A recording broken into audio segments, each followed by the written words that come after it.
주님께서 우리의 찬양과 예배를 기뻐 받아주심을 믿습니다. 송축의 고백으로 나아가는 여러분 되길 축복합니다. 오늘 목양실에 있는데 예배팀이 정말 즐겁고 기쁘게 연습을 하더라고요. 제 마음속에 그런 마음이 생겼어요. 오늘 찬양을 통해서 주님을, 이런 표현이 속될 수도 있지만 여러분 이해하실 것 같아요. 주님을 즐길 수 있겠다, 주님을 즐거워할 수 있겠다는 생각을 했어요. 왜냐하면 예배팀에 준비하는 그 웃음소리와 또 준비하는 하모니가 저에게 그런 기대감을 주더라고요. 아니나 다를까 예배 시간에 찬양하면서 정말 제 마음이 즐겁고 기뻤습니다. 주님을 즐길 수 있어서, 즐거워할 수 있어서. 여러분, 예배를 이렇게 여러분 누리시길 축복합니다. 찬양을 이렇게 누리시길 축복합니다. 그런데 이제 말씀 시간에도 동일하게 말씀 시간에도 하나님의 말씀을 즐기시는 여러분 되길 축복합니다. 찬양할 때와 반응이 다를 때가 좀 있어요. 찬양할 때는 막 좋은데 말씀 들을 때는 또 왠지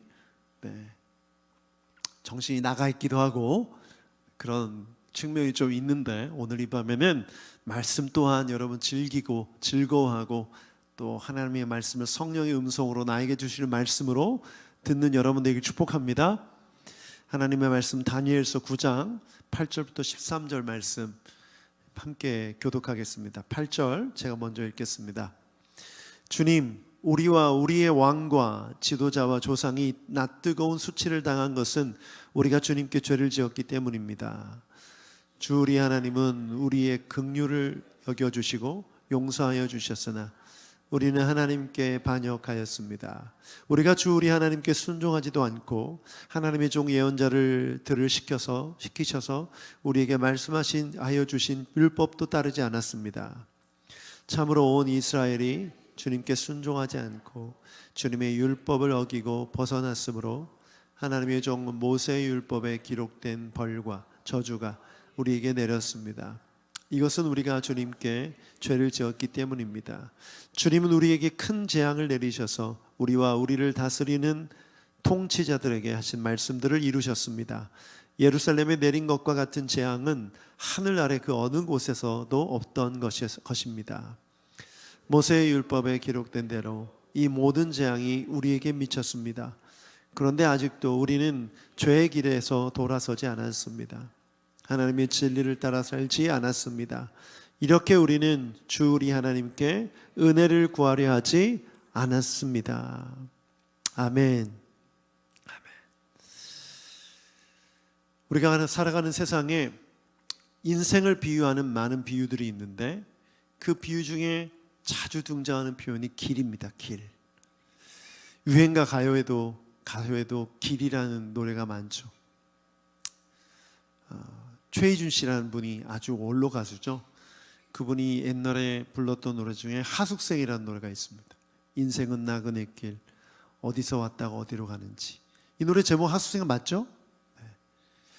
그리고 G.O.D의 또 길이라는 노래가 있죠. 이 길이라는 노래들의 가사를 보면요, 공통점이 있어요. 뭔지 아세요? 잘 모르겠다예요. 어디서 와서 어디로 가는지 모르겠고, 내가 지금 어디로 가는지 모르겠고, 잘 모르겠다예요. 어렵다. 대부분 문학 작품이나 글들도 대부분 그렇습니다. 잘 모르겠다, 어렵다 이거예요. 왜 인생길이 어려울까? 왜 인생길이 어려울까? 나름대로 내가 좋아 보여서 맞는 것 같아서 선택한 인생길인데 막다른 골목에 마주치는 것처럼 벽을 마주하게 되고 어려움을 겪게 되면 인생이 뭘까? 늘 이런 질문을 하게 되는 거죠. 여러분, 성경은 인생은 두 가지 길밖에 없다고 말해요. 저는 이분법적으로 딱 두 개다 이렇게 규정하는 거 별로 좋아하지 않지만 우리가 믿고 있는 진리인 성경은 분명히 이렇게 말합니다. 우리가 가는 인생길은 두 가지 길밖에 없어요. 하나는 죄의 길이고 하나는 의의 길이에요.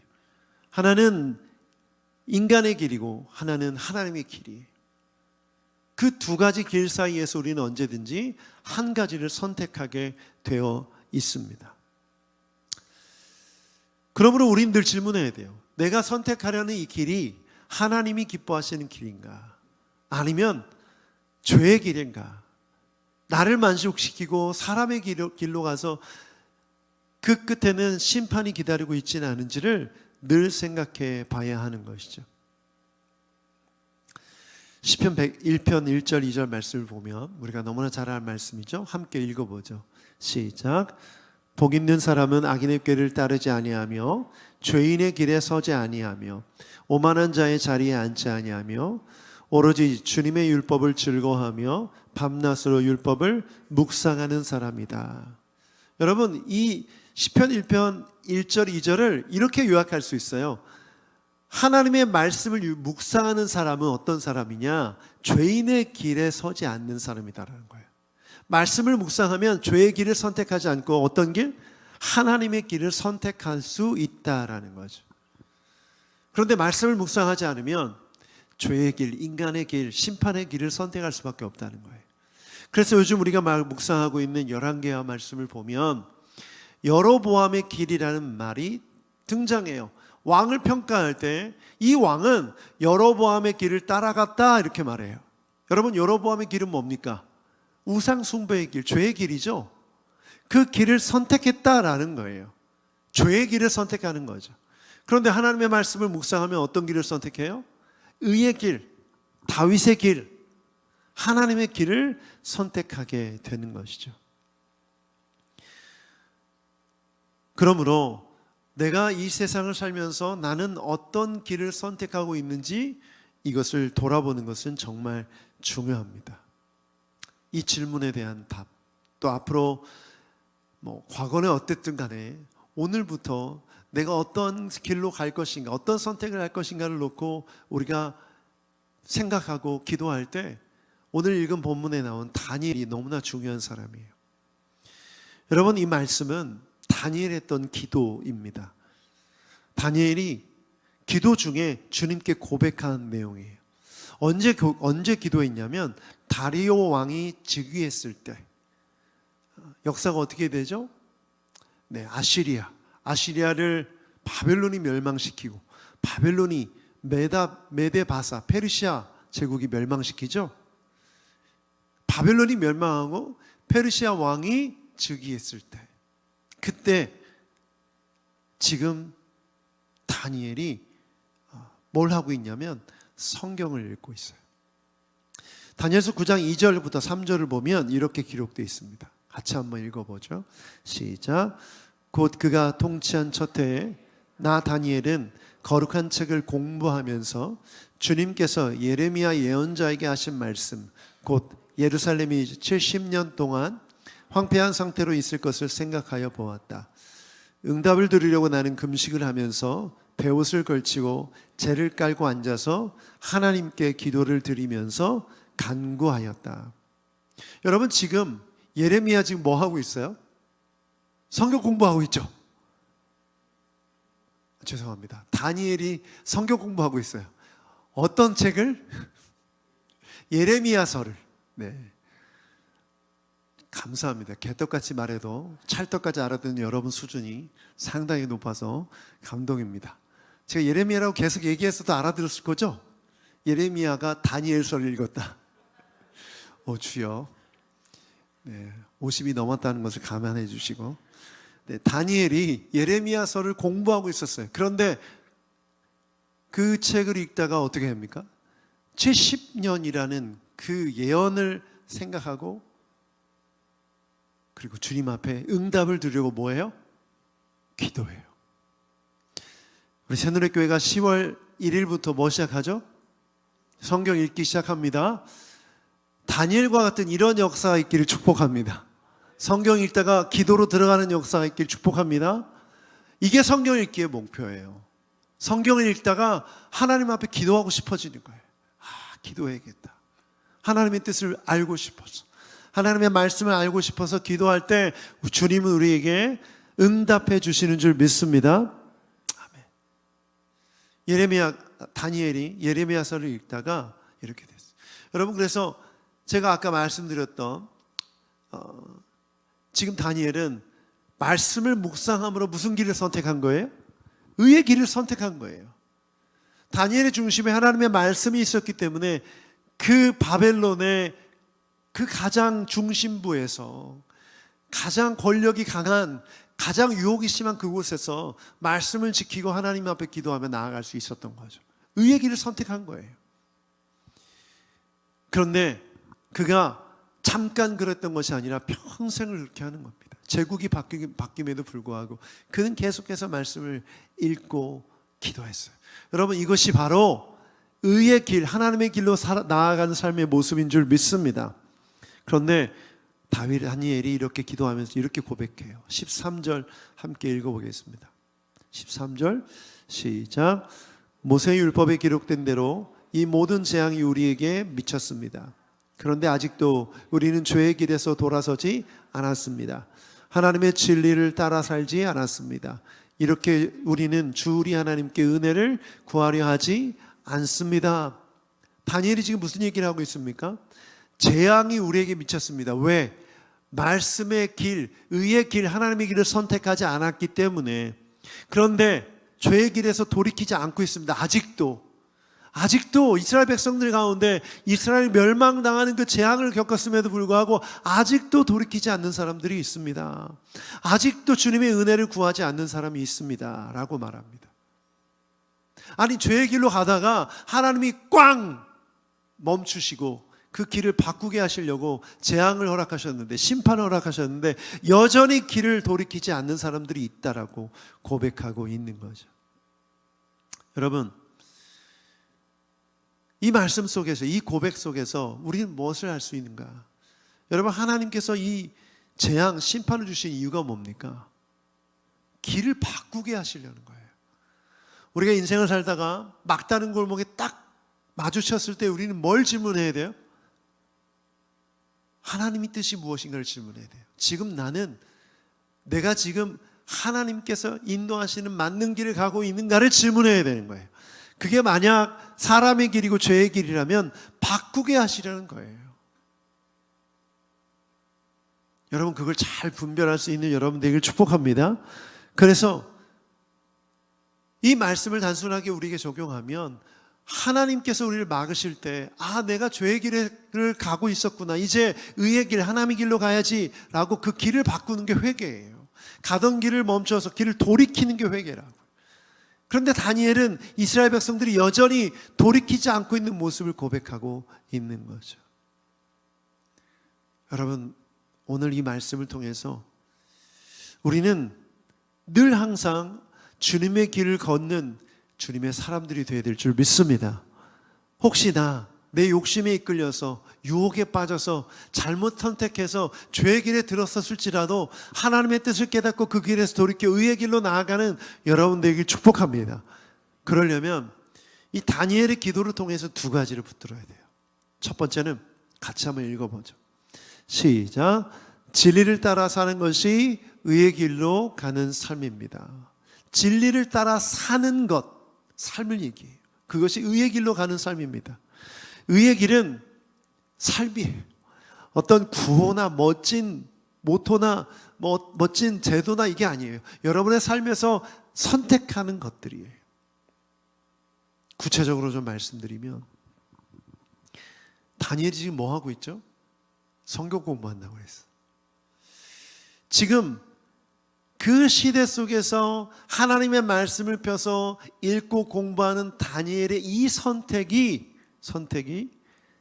진리를 따라 살기 위한 가장 첫 번째 걸음이라는 거예요. 여러분, 성경은 뭐죠? 진리인 줄 믿습니다. 과거나 현재나 미래나 변함이 없는 진리인 줄 믿습니다. 여러분, 진리의 특징이 뭐예요? 수정이 되거나 변화되면 진리입니까? 아닙니까?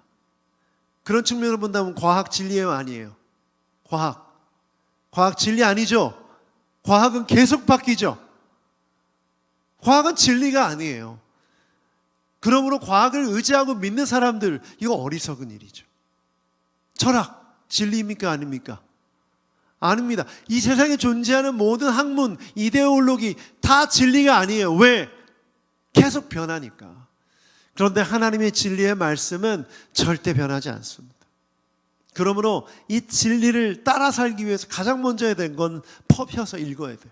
그리고 공부해야 하는 것이죠.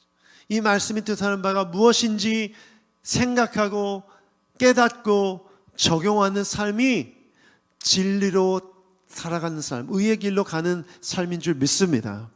여러분, 주목해 봐야 될 것은 바로 다니엘의 이 선택, 말씀을 읽고 공부하는 이 선택이 얼마나 어려운 선택이었는지를 생각해 보는 거예요.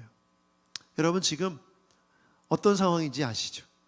이 바벨론에서 하나님의 말씀을 읽고 연구하고 묵상하고 그 진리를 따라 살기로 선택한다는 건 쉬운 일이 아닙니다. 특히 다니엘처럼 알려진 사람이면 더더욱 그래요. 몰래 동굴 속에서 아무도 모르는 집을 지어놓고 그 속에서 몰래 공부하는 게 아니에요. 지금 다니엘은 위치가 어떤 위치예요? 총리였죠. 누구나 아는 권력자였어요. 그가 하는 행동을 모두 다 알고 있어요. 그럼에도 불구하고 그는 하나님의 말씀을 읽는 것을 멈추지 않았어요. 나라가 바뀌었는데도, 새로운 왕이 됐는데도 그 모든 상황 속에서 오직 변하지 않는 하나님의 진리의 말씀을 읽고 묵상하고 따라갔던 거예요. 여러분, 저는 여러분이 설교로 부족하다는 거 알아요. 설교만 들어서 여러분이 변하지 않는다는 거 알아요. 1년이면 몇 편의 설교를 듣습니까? 주일 설교, 금요일 날 나오시니까 금요일 설교, 유튜브 설교, 유명한 목사님들 설교 다 듣죠? 요즘 쇼츠로도 막 올라오고. 그런데 여러분, 그만큼 말씀을 듣는 만큼 여러분 진리를 따라가는 삶을 잘 살고 있습니까?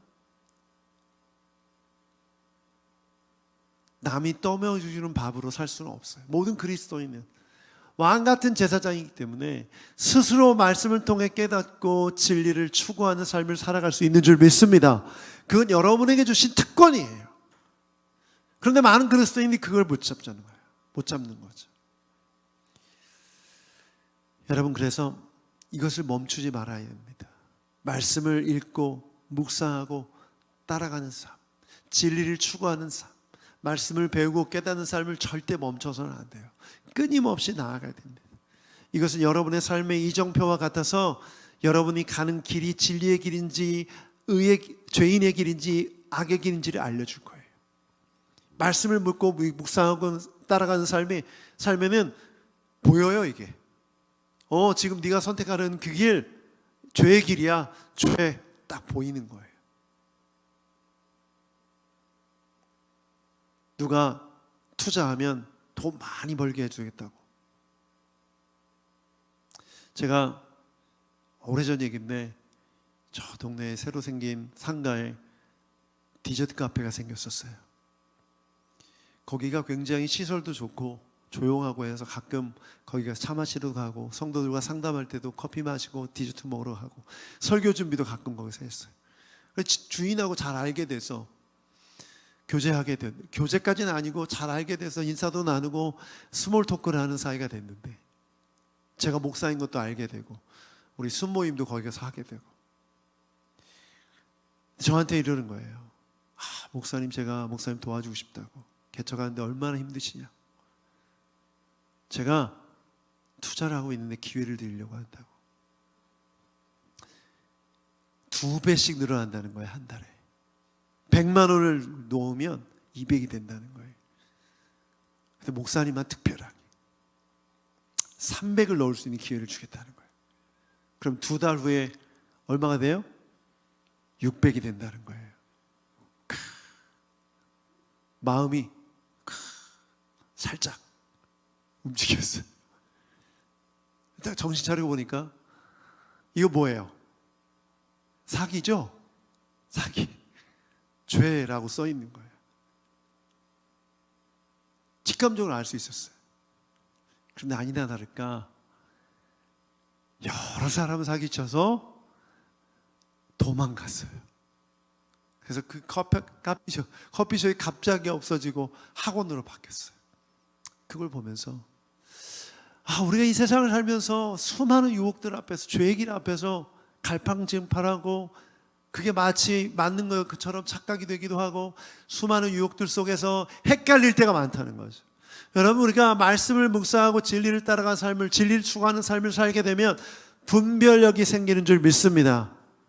분별력이 생기는 줄 믿습니다. 그게 정말 중요한 거예요.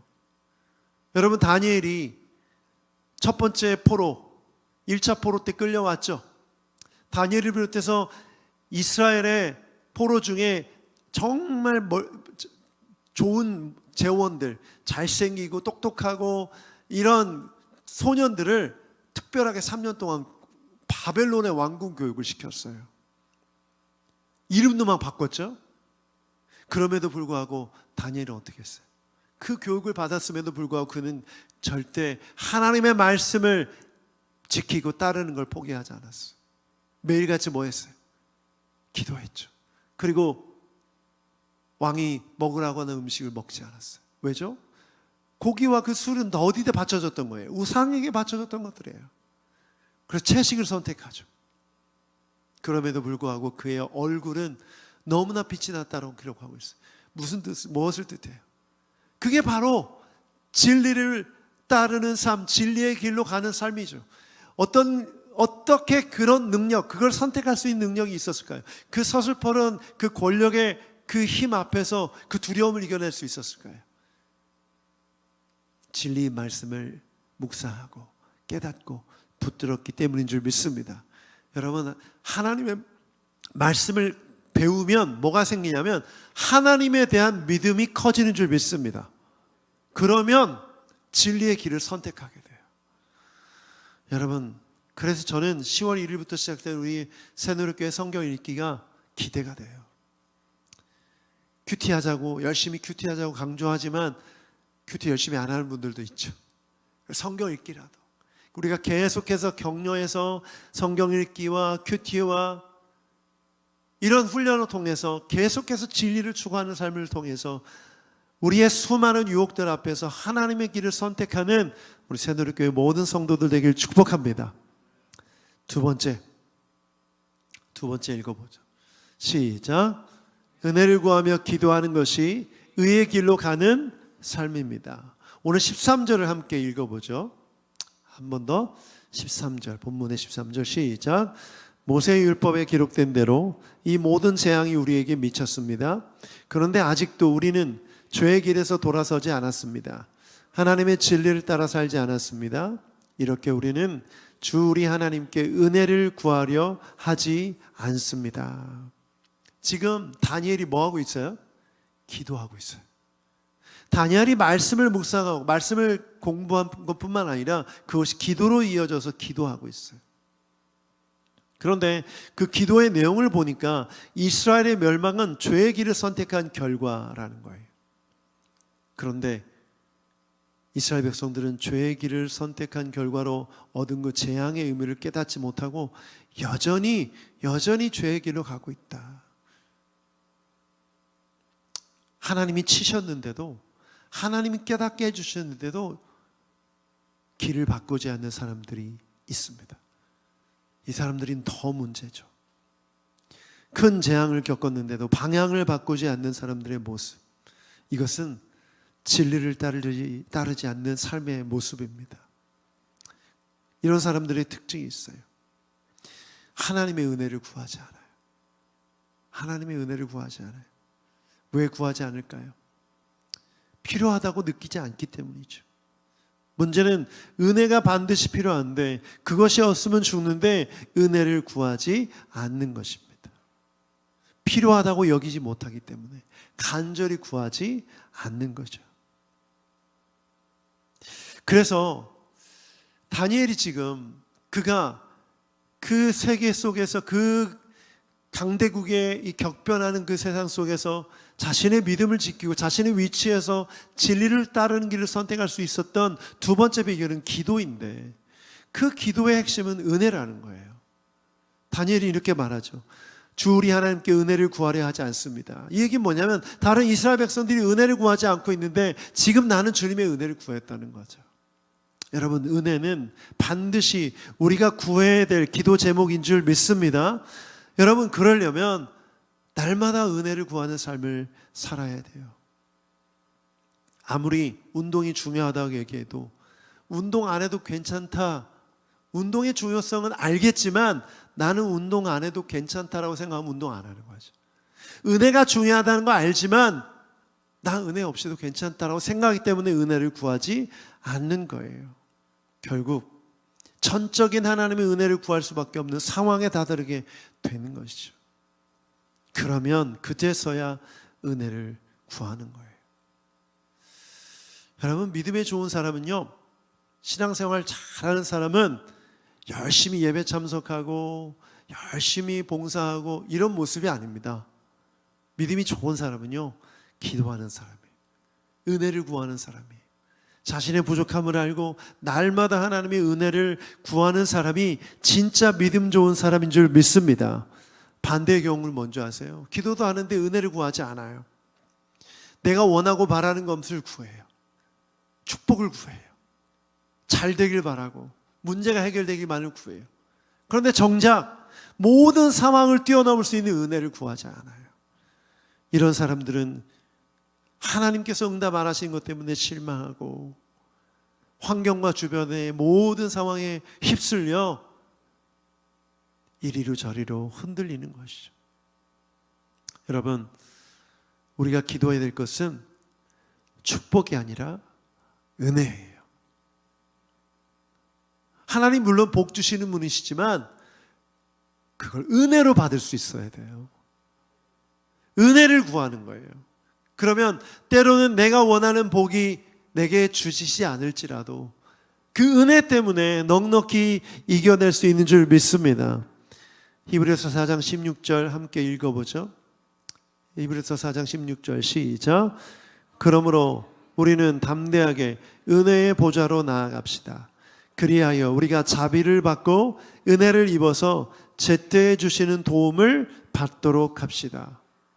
우리가 나아가는 보좌는 축복의 보좌가 아니에요. 우리가 나아가는 보좌는 은혜의 보좌예요.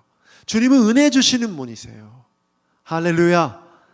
여러분, 은혜를 구하는 여러분 되길 축복합니다. 그걸 믿고 나아가는 자에게 주님은 은혜 주실 줄 믿습니다. 그러므로 그 은혜는 제때에 우리를 도와주시는 거예요. 이겨낼 힘을 주시고 진리의 길인지 죄의 길인지 분별하게 하시고 피할 길을 주셔서 시험을 이기게 하시고, 여러분, 이것이 우리가 받아야 되는 은혜인 줄 믿습니다. 그러므로 하나님의 길은 자동적으로 가는 게 아니에요. 오토매티컬리 그냥 내가 열심히 교회 다니고 신앙생활하면 은혜로 하나님의 길로 가는 게 아니에요.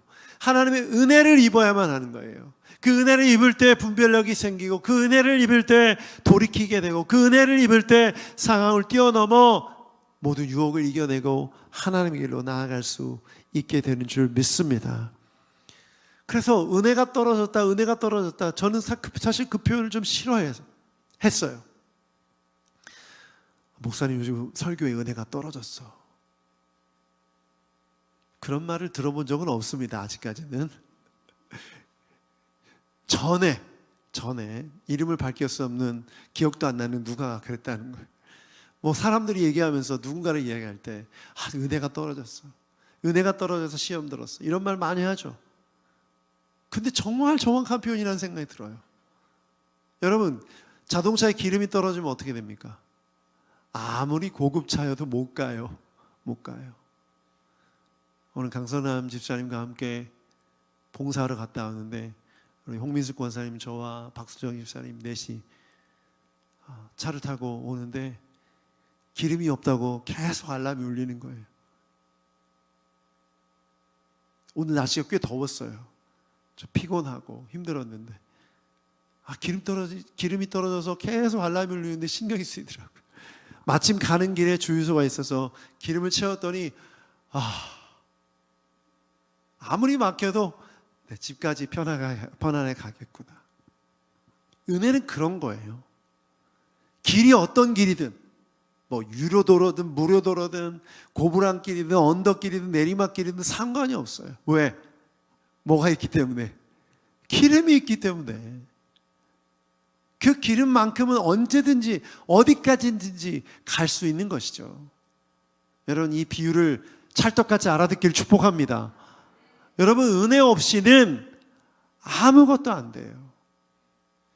제가 오늘 예배팀 이 즐겁게 예배 준비하는 거 얘기했는데 이게 뭐가 있다는 증거예요? 그 은혜가 채워졌다는 증거예요. 못하면 못한 대로 그게 뭐 중요한가요? 물론 이제 때로는 중요할 수도 있지만 그걸 뛰어넘는 은혜가 있는 거죠. 아멘입니까, 예배팀? 여러분, 설교도 마찬가지예요. 설교자가 부족해도 교회에 은혜가 있으면 뛰어넘는 거예요. 다 알아듣는 거예요. 다 말씀을 듣는 거예요. 하나님의 음성을 듣는 거예요. 이런 귀가 열리길 축복합니다. 이런 은혜가 있길 축복합니다. 그게 교회의 에너지예요. 그게 교회가 채워야 될 기름인 거죠. 기름인 거예요. 그래서 주일 예배 때마다 어떤 집사님이든 권사님이든 장로님이든 기도하면 막 은혜가 있고, 말씀 들을 때 은혜가 있고, 간증할 때 은혜가 있고, 성찬할 때 은혜가 있고, 봉사할 때 은혜가 있는 거예요. 즐겁고 즐기는 거죠. 저는 다니엘이 물론 정말 힘들고 어려운 상황이었지만 그의 마음속은 하나님을 즐거워하는 다윗과 같은 마음이었다고 생각해요. 얼마나 드라마틱하고 얼마나 익사이팅합니까? 와, 저는 다니엘을 생각할 때마다 그의 삶을 돌아보면 지루할 틈이 없어요. 지루할 틈이 없어요. 이렇게 재미있는 삶. 여러분, 은혜가 채워지면 그런 드라마틱한 삶을 살아갈 수 있는 줄 믿습니다. 아멘. 은혜가 채워져요. 그럼 은혜는 어떻게 채워지는가? 다니엘이 기도했잖아요. 다니엘이 얼마나 기도했는지 아시죠? 다니엘서 6장 10절. 다니엘서 6장 10절 함께 읽어보죠. 시작. 다니엘은 왕이 금령 문서에 도장을 찍은 것을 알고도 자기의 집으로 돌아가서 다락방으로 올라갔다. 그 다락방은 예루살렘 쪽으로 창문이 나 있었다. 그는 늘 하듯이 하루에 3번씩 그의 하나님께 무릎을 꿇고 기도하며 감사를 드렸다. 여러분, 다니엘의 중심에 뭐가 있었어요? 기도가 있었고, 모든 상황 속에서 하나님의 은혜를 구했기 때문에 그는 담대하게 나아갈 수 있었는 줄 믿습니다. 여러분, 오해하지 마세요. 다니엘, 다윗, 모세, 와, 우리보다 훨씬 뛰어난 사람이어서 그런 사람이었지, 그걸 할 수 있었지 라고 이해하시면 안 됩니다. 똑같은 인간이었어요. 예수님조차도 인간이 겪는 슬픔과 고통과 두려움 다 겪으셨어요. 여러분, 이거 정말 중요한 거예요. 다니엘이니까 됐다, 그렇지 않아요. 여러분이 기도하면, 은혜를 구하면 하나님께서 은혜 주셔서 모든 상황 속에서 하나님의 길을 선택할 수 있도록 인도하시는 줄 믿습니다.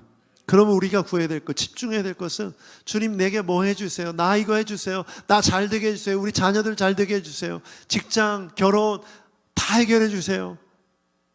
여러분, 이걸 구할 게 아니라 주님, 어떤 상황 속에서 나는 주님의 딸이고 주님의 아들이고 나는 주님의 백성이니 내게 은혜 주셔서 넉넉히 이겨내게 해 주십시오. 여러분, 이 기도가 여러분의 기도가 되길 축복합니다. 여러분, 이게 진짜 그리스도인이에요. 입만 열면 불평하는 사람도 있죠. 감사를 하지 않고 은혜를 말하지 않고 짜증과 불만만 가득한 사람들. 여러분, 자기의 언어를 돌아보시죠. 나는 틀린 말은 안 해. 내가 하는 말은 다 맞는 말이야. 이런 마음과 이런 생각으로 자기 자신도 보고 하나님도 판단하고 사람들도 판단하는 그런 신앙이 되지 않고 날마다 은혜를 고백하고 은혜 안에 살아가는 여러분 되길 축복합니다. 오늘 2가지를 얘기했어요. 여러분, 진리의 길, 하나님의 길로 나아가기 위해 우린 2가지를 해야 돼요. 진리의 말씀을 붙들어야 되는 줄 믿습니다. 아멘. 진리의 말씀은 뭐예요? 따라합시다. 생명줄이다. 놓치면 죽는 거예요. 왜? 죄의 길로, 악의 길로 갈 수밖에 없기 때문이죠. 이 세상은 그 길로 갈 수밖에 없어요. 죄의 길과 악의 길은 자동적으로 가는 길이에요. 그런데 하나님의 말씀의 길, 진리의 길은 그것을 붙드는 사람만이 갈 수 있어요. 성경을 펴서 읽으시는 여러분 되기를 축복합니다. 말씀을 묵상하는 여러분 되기를 축복합니다. 다니엘처럼 그 말씀의 뜻을 구하기 위해 두 번째 어떻게 해야 돼요? 기도로 나아가는 거예요. 어떤 기도? 은혜를 구하는 기도. 주님, 은혜 없이는 살 수 없습니다. 주님, 돈 없이는 살 수 없으니 돈 주시옵소서. 물론 이런 솔직한 고백도 주님이 기뻐하시긴 해요. 그런데 신앙생활 1년, 2년, 3년, 4년 은혜도 받고 역사도 경험하고 하나님의 성령의 은혜도 다 받았는데 여전히 그런 기도를 하고 있다면 여러분 그 기도가 바뀌어지길 축복합니다. 은혜를 구하는 여러분 되길 축복합니다. 그래서 이렇게 고백했으면 좋겠어요. 주님, 주님의 은혜 없이는 한순간도 살 수 없습니다. 지금 나의 모든 삶에 이 모든 것들을 이겨내게 하시고 인도하시는 주님, 내게 은혜 베풀어 주시옵소서. 이 고백이 있는 여러분 되길 축복합니다. 함께 우리 찬양하고 기도합시다.